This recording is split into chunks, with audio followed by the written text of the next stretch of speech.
এটাও এক প্রকার বিজনেস। আমরাও মানুষকে বলি, ডাকি, ঘাটে পথে, মাঠে প্রান্তরে যাই, মানুষ নিয়ে আমাদের খেলাখালি, মানুষ নিয়ে আমাদের বিজনেস, আমাদের মানুষগুলো মূল প্রতিপাদ্য বিষয়।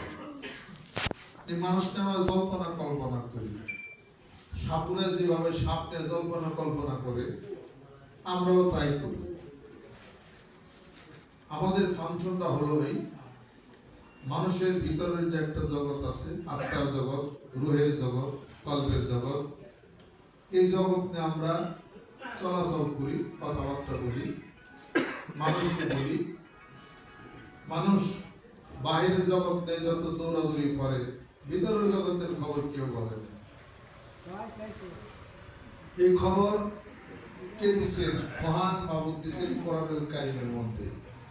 ভিতরে একটা জগৎ আছে, ওই জগতের খবরটা আল্লাহ পাক দিচ্ছেন।